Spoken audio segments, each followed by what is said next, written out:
Good morning students. पिछले video में हम लोगों ने पढ़ा था भारत अध्ययन में बाधाएं।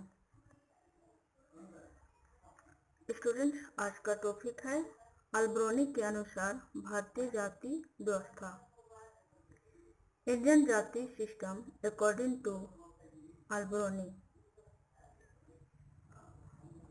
अपने पुस्तक किताब उल हिंद के 9वें अध्याय में अल्बेरोनी ने भारतीय जाति व्यवस्था पर विस्तार से प्रकाश डाला है। वह अन्य देशों के साथ तुलनात्मक अध्ययन करते हुए भारतीय जाति व्यवस्था का उल्लेख करता है। वह प्राचीन फरस के 4 सामाजिक वर्णनों का उल्लेख करता है। इन 4 वर्णनों के अंदर अलग अलग उपजातियां थी, जैसे कि हिंदुओं के गोत्र होते हैं। साथ ही वह बताता है कि इस्लाम में सभी लोगों को समान माना जाता है और इनमें भिन्नता केवल धार्मिकता के पालन में थी। नेक्स्ट पॉइंट है वर्ण व्यवस्था। भारतीय जाति व्यवस्था पर प्रकाश डालते हुए अल्बेरोनी बताता है कि हिंदू पुस्तकों के अनुसार ब्रह्म के सिर से ब्राह्मण वर्ण की उत्पत्ति हुई है। बहुओं से क्षत्रिय, जंगा से वैश्य तथा पैरों से शूद्र वर्ण की उत्पत्ति हुई है। शूद्रों के पश्चात अत्यंत लोग हैं जो नाना प्रकार के सेवा कार्य करते हैं, जिनकी 8 जातियां हैं। ये 8 जातियां धोने, मोची, मदारी, टोकरी और ढाल बनाने वाले, नाविक, मछली पकड़ने वाले, अखेट करने वाले एवं जुल्हे। चंडालों की गणना किसी वर्ण एवं जाति में नहीं होती। उनका व्यवसाय गांव की सफाई, प्रभुति मैलें कम करना है। उनका जन्म शुद्ध पिता और ब्राह्मण माता के व्यभिचार से हुआ है। वे पतित, निष्कर्षित एवं अपवित्र है। अल्बेरोनी अपवित्रता की मान्यता को अस्वीकार करता है। वह कहता है, हर अपवित्र वस्तु अपनी पवित्रता की मूल स्थिति को पुनः प्राप्त करने का प्रयास करती है और सफल होती है।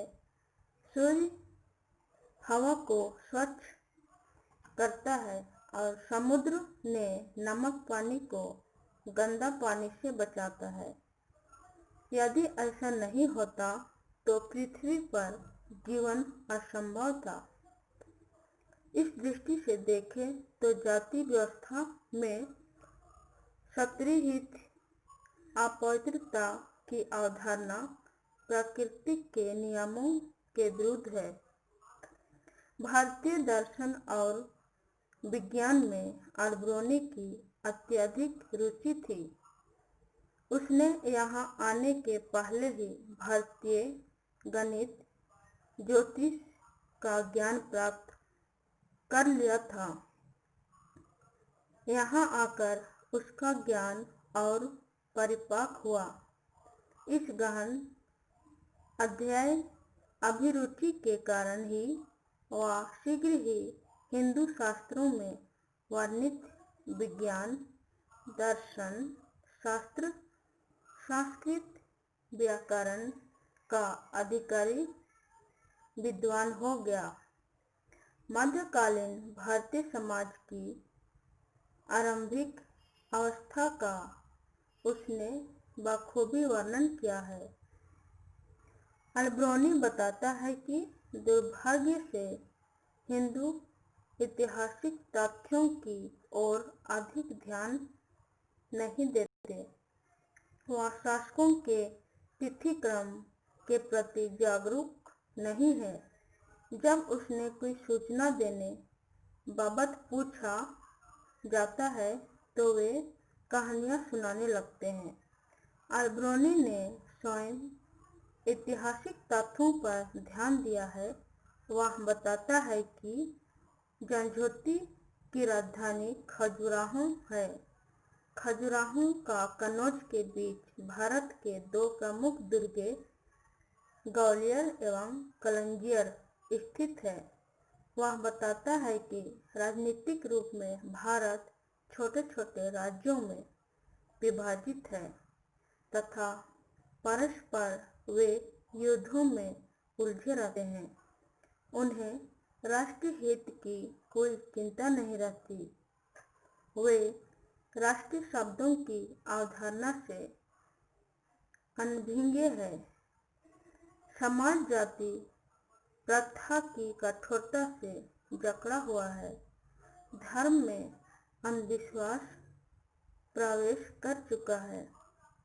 इस प्रकार अल्बेरोनी ने वृत्तांत से हमें तथ्ययोग्य इतिहास की प्रामाणिक जानकारी मिलती है। उसका तरीका थोड़ा आलोचनात्मक अवश्य है, मगर भारतीय संस्कृति के प्रति उसके मन में अंदर का भाव था। उसके पतन को देखकर वह आहत भी था। पुस्तक के अंत में वह लिखता है, हम भगवान से प्रार्थना करते हैं कि वह हमें हमारे प्रत्येक ऐसे कथन के लिए जो सच्चा ना हो क्षमा करे। जो चीज झूठ और व्यर्थ है उसके स्वरूप का परिज्ञान हमें प्राप्त हो, ताकि हम भूसी को गेहूं से अलग करने के लिए इसे छान सके। अल्बेरोनी का यह कथन उसकी सत्यनिष्ठा के प्रति दृढ़ आग्रह को दर्शाता है। हम यही कहेंगे कि अल्बेरोनी की पुस्तक किताब उल हिंद का अध्ययन इतिहासकारों के लिए आरंभिक मध्यकालीन इतिहास के लेखन में अत्यंत उपयोगी, महत्वपूर्ण, तथ्यपरक सिद्ध होता है। हो सकता है कि अल्बेरोनी के कुछ पूर्वग्रहण भी हो, तो हम उसके पूर्वग्रहणों को भूसी को गेहूं से पृथक करने की भांति पृथक कर वास्तविकता तक पहुंच सकते हैं। स्टूडेंट्स, आज के लिए इतना ही। So thank you.